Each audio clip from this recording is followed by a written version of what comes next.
Hi friends, എല്ലാവർക്കും നമസ്കാരം. Welcome to magic recipes. നമ്മളിന്ന് ഉണ്ടാക്കാൻ പോകുന്നത് നെയ്ച്ചോറാണ്. വളരെ ഈസി ആയിട്ട് ഉണ്ടാക്കാൻ പറ്റുന്ന ഒരു നെയ്ച്ചോറാണ്.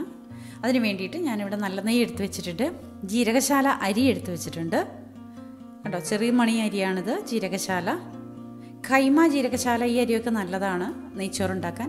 ഈ ഗ്ലാസിൻ്റെ അളവ് ഞാൻ കാണിക്കുന്നത് എന്താ വെച്ചാൽ, ഈ ഗ്ലാസ്സിന് 2.5 ഗ്ലാസ് അളവിലാണ് അരി എടുത്തിരിക്കുന്നത്. ഇതിൻ്റെ ഇരട്ടിയാണ് നമ്മൾ വെള്ളം വെക്കേണ്ടത്. ഇനി അതിന് വേണ്ടുന്നത് കശുവണ്ടിയും മുന്തിരിയും കൂടിയിട്ട് കിസ്മിസും കൂടിയിട്ട് ഒരു 100 ഗ്രാമോളം രണ്ടും കൂടി ചേർത്ത് ഞാൻ എടുത്ത് വെച്ചിട്ടുണ്ട്.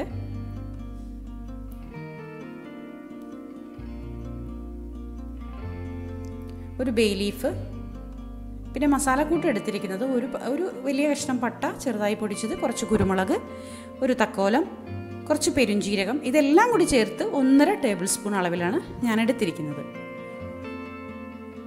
പിന്നെ 3 സവാള, പിസ്ത ഉണ്ടാക്കാനും കൂടിയിട്ട് വേണ്ടിയുള്ള സവാളയാണിത്. അപ്പോൾ 3 എണ്ണം മതി, അധികം സവാള നമുക്ക് വേണ്ട. പിന്നെ ഒരു ചെറുനാരങ്ങയുണ്ട്, ചെറുനാരങ്ങ നീര് നമുക്ക് ആവശ്യമുണ്ട്. ആദ്യം തന്നെ നമുക്ക് സവാള കട്ട് ചെയ്യാം. സവാള ഇതുപോലെ ചെറുതായിട്ട് സ്ലൈസായിട്ട് കട്ട് ചെയ്തെടുക്കാം. വളരെ നേരിയതായിട്ട് കട്ട് ചെയ്തെടുക്കാം. ആദ്യം തന്നെ നമുക്ക് പിസ്ത ഉണ്ടാക്കാം. പിസ്ത ഉണ്ടാക്കാനായിട്ട് ഞാൻ ഇതുപോലെ ഒരു പാത്രമാണ് വെച്ചിരിക്കുന്നത്. കുറച്ച് കുഴിഞ്ഞ പാത്രം വേണേ വെക്കാനായിട്ട്. കാരണം പിസ്ത ഉണ്ടാക്കാൻ വേണ്ടി സവാള നമ്മൾ അതിലേക്ക് ഇടുമ്പം കുറച്ചിങ്ങനെ തിളച്ച് പൊന്തി വരും. അപ്പോൾ അടുപ്പിലേക്കൊക്കെ പോയിട്ടുണ്ടെങ്കിൽ തീ പടരാനുള്ള ചാൻസ് കൂടുതലാണ്. അതുകൊണ്ട് എപ്പോഴും കുഴിയുള്ള പാത്രത്തിൽ പിസ്ത ഉണ്ടാക്കാൻ പാടുള്ളൂ. ആദ്യം തന്നെ നമുക്ക് കശുവണ്ടി മുന്തിരിയും കൂടി ഒന്ന് റോസ്റ്റ് ചെയ്ത് എടുത്ത് മാറ്റി വയ്ക്കാം. തീ കുറച്ചിട്ട് വേഗം തന്നെ ഇട്ട ഉടനെ തന്നെ എടുത്തേക്കണേ. എണ്ണ ചൂടായ ശേഷം. ഞാനിവിടെ സൺഫ്ലവർ ഓയിലാണ് എടുത്തിരിക്കുന്നത് പിസ്ത ഉണ്ടാക്കാനായിട്ട്.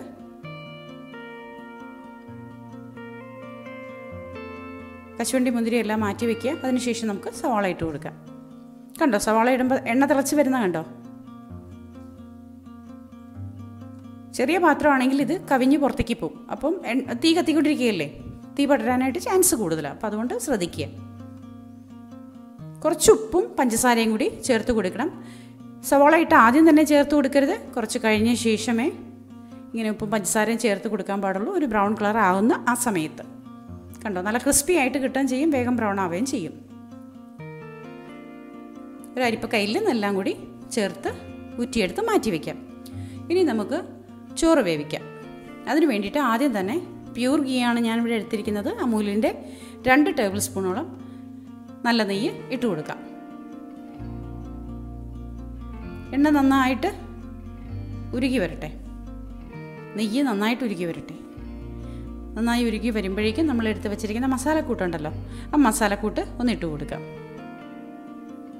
ഒരു ബേ ലീഫും ഇട്ട് കൊടുക്കാം. ഉടനെ തന്നെ നമ്മൾ എടുത്ത് വെച്ചിരിക്കുന്ന സവാള ഇട്ട് കൊടുക്കാം. നമ്മൾ 3 സവാള എടുത്തു. 3 സവാള എടുത്തതിൽ അതിൻ്റെ ഒരു ഭാഗമോളം നമ്മൾ പിസ്ത ഉണ്ടാക്കാൻ എടുത്തു. ബാക്കിയുള്ളതാണ് നമ്മൾ ചോറുണ്ടാക്കാൻ വേണ്ടിയിട്ട് ചേർത്ത് കൊടുക്കുന്നത്. നല്ലപോലെ വഴറ്റിയെടുക്കാം. കുറച്ച് ഉപ്പ് ചേർത്ത് കൊടുക്കാം.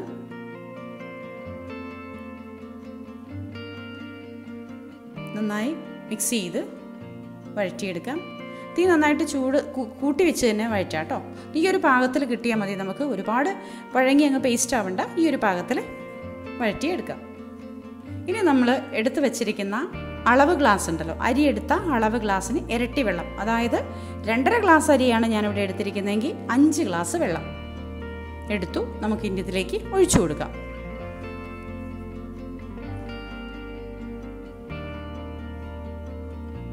കുറച്ച് ഉപ്പും ചേർത്ത് കൊടുക്കാം. കല്ലുപ്പാണ് ഞാനിവിടെ ചേർത്ത് കൊടുത്തത്. നേരത്തെ ഉപ്പിട്ടിട്ടുണ്ട്, അതുകൊണ്ട് തന്നെ ശ്രദ്ധിക്കണം. അടച്ചു മൂടി തിളപ്പിക്കാൻ വെക്കാം. വെള്ളം തിളച്ച് വരുന്ന സമയം കൊണ്ട് നമുക്ക് അരിയൊന്ന് വെള്ളത്തിൽ ഇട്ട് കുതിർക്കാൻ വെക്കാം. നേരത്തെ തന്നെ അരിയെടുത്ത് കുതിർക്കാൻ വെക്കൊന്നും വേണ്ട കേട്ടോ. ഈ സമയത്ത് ചെയ്താൽ മതി. ഞാൻ എങ്ങനെയാണ് ചെയ്യുന്നത്, കാരണം എന്താ വെച്ചാൽ അല്ലെങ്കിൽ ഉടഞ്ഞു പോകും അരി. കുതിർക്കാൻ വെക്കാം. വെള്ളം തിളച്ച് വരാൻ ഒരു 3-4 മിനിറ്റ് എടുക്കും. കേട്ടോ, വെള്ളം തിളച്ചു. ഇനി നമ്മൾ കഴുകി എടുത്ത് വെച്ചിരിക്കുന്ന അരി കയ്യിൽ കോരി ഇട്ട് കൊടുക്കാം.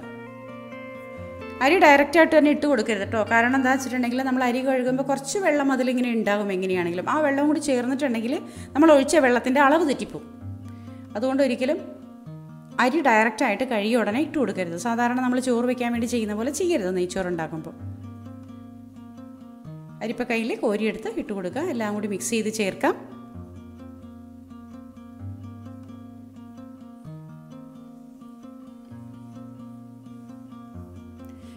ചെറുനാരങ്ങ എടുത്ത് വെച്ചിട്ടുണ്ടായില്ലേ, അത് മുഴുവനായിട്ട് പിഴിഞ്ഞ് ആ നീര് ഒഴിച്ചു കൊടുക്കാം. ഈ ചെറുനാരങ്ങ നീര് പിഴിഞ്ഞൊഴിക്കുന്നത് എന്തിനാണെന്ന് വെച്ചിട്ടുണ്ടെങ്കിൽ അരികൾ തമ്മിൽ ഒട്ടാതെ ചോറ് ഇങ്ങനെ അട പോലെ ആയി പോവാതെ നമുക്ക് കിട്ടും, വേറിട്ട് വിട്ട് കിട്ടും നമുക്ക്. അതിന് വേണ്ടിയിട്ടാണ് ഈ ചെറുനാരങ്ങ നീര് ഒഴിച്ചു കൊടുക്കുന്നത്. ഇനി നമുക്ക് നല്ല ഫ്ലെയിമിലിട്ട് ഒരു 4 മിനിറ്റോളം നന്നായിട്ട് തിളപ്പിക്കാം. വെള്ളം തിളച്ച് ഒന്ന് മുകളിലെ വെള്ളത്തിൻ്റെ ആ ഒരു പോർഷൻ ഉണ്ടല്ലോ, അതൊന്ന് അരിയിലേക്ക് ഇങ്ങനെ ചേർന്ന് പിടിക്കുന്നൊരവസ്ഥയുണ്ട്. കണ്ടോ, അരി തെളിഞ്ഞ് കാണാൻ തുടങ്ങും. ആ ഒരു അവസ്ഥ വരെ നല്ല ഫ്ലെയിമിലിട്ട് തിളപ്പിക്കുക. അതിനുശേഷം ഫ്ലെയിം ഒന്ന് കുറച്ച് കൊടുക്കുക, അടച്ചുമൂടി വയ്ക്കുക. ഒരു 5 മിനിറ്റിന് ശേഷം തുറന്നു നോക്കുമ്പോൾ നമുക്കിങ്ങനെ അരി ചേർന്ന് നിൽക്കുന്ന പോലെ, ചോറിങ്ങനെ ചേർന്ന്, കുറച്ച് വേവ് ബാക്കി ഉണ്ടാവും എങ്കിൽ കൂടിയും വെള്ളമെല്ലാം വറ്റി ചോറിങ്ങനെ ചേർന്ന് നിൽക്കുന്നൊരവസ്ഥയിൽ കിട്ടും. കണ്ടോ, ഈ സമയത്ത് നമുക്ക് അടുപ്പ് ഓഫ് ചെയ്യാം. അടുപ്പ് ഓഫ് ചെയ്തിട്ട് അലുമിനിയം ഫോയിൽ വെച്ചിട്ട് ഒന്ന് കവർ ചെയ്ത് നല്ല പോലെ എയർ ടൈറ്റ് ആക്കി വെക്കാം. പിന്നെ ഇതിന് തീ കത്തിക്കേണ്ട ആവശ്യമില്ല. ഒരു വേവ് ബാക്കി നിൽക്കുന്നുണ്ട്, പക്ഷേ ഇങ്ങനെ ടൈറ്റ് ചെയ്ത് വെക്കുമ്പോൾ നമുക്ക് നല്ല പോലെ ചോറ് വെന്ത് നല്ല പാകത്തിന് ഒന്നൊന്നും ഒട്ടാതെയായിട്ട് നമുക്ക് കിട്ടുക തന്നെ ചെയ്യും. അരമണിക്കൂറിന് ശേഷം നമുക്ക് തുറന്നു നോക്കാം. ഒന്ന് ഇളക്കി നോക്കാം നമുക്ക്. കണ്ടോ, ഒട്ടും ചോറ് ഇങ്ങനെ അട പോലെയൊന്നും ഒട്ടി വരാത്ത ഒരവസ്ഥയിൽ നമുക്ക് കിട്ടും. അതിനുശേഷം നമുക്ക് ക്യാരറ്റോ എന്താണെന്ന് വെച്ചാൽ ഗാർണിഷ് ചെയ്യാൻ എടുക്കാം. പിസ്ത ഉണ്ടാക്കി വെച്ചിട്ടുണ്ടല്ലോ, അതും കശുവണ്ടി മുന്തിരിയും ക്യാരറ്റും എല്ലാം കൂടി ചേർത്ത് ഗാർണിഷ് ചെയ്ത് മിക്സ് ചെയ്ത് എടുക്കാം.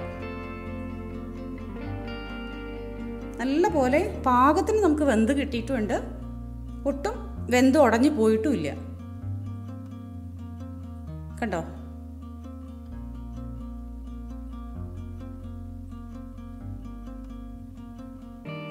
സാധാരണ നെയ്ച്ചോറ് ഉണ്ടാക്കുമ്പോൾ വെള്ളമൊക്കെ കൂടി നമ്മൾ വീണ്ടും വേവിക്കുകയാണെങ്കിൽ നെയ്ച്ചോറ് ഇങ്ങനെ അട പോലെ ഒട്ടിപ്പോവും.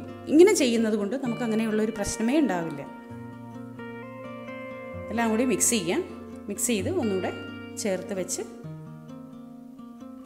ഇനി നമ്മൾ ഉപയോഗിക്കുന്ന സമയത്ത് കഴിക്കാൻ നേരത്ത് എടുത്ത് ഉപയോഗിക്കാം. അപ്പോൾ ഇതാണ് നമ്മൾ ഇന്ന് ഉണ്ടാക്കിയിരിക്കുന്നത്. എല്ലാവരും ഉണ്ടാക്കി നോക്കണം. ഇഷ്ടപ്പെട്ടാൽ ലൈക്കും ഷെയറും കമൻറ്റും തരണം. സബ്സ്ക്രൈബ് ചെയ്യാത്തവർ സബ്സ്ക്രൈബ് ചെയ്യണം. പിന്നെ ഒരു കാര്യം പ്രത്യേകം പറയുന്നു, ഞാനിതിൻ്റെ ഇൻഗ്രീഡിയൻസ് എല്ലാം താഴെ ഡിസ്ക്രിപ്ഷൻ ബോക്സിൽ കൊടുത്തിട്ടുണ്ട്. സംശയമുള്ളവരൊന്ന് നോക്കിയിട്ട് വേണം ചെയ്യാനായിട്ട് കേട്ടോ. അപ്പോൾ നമ്മുടെ ചാനലിൻ്റെ കൂടെയുള്ള എല്ലാവർക്കും ഒരുപാട് സ്നേഹത്തോടെ താങ്ക് യു വെരി മച്ച്.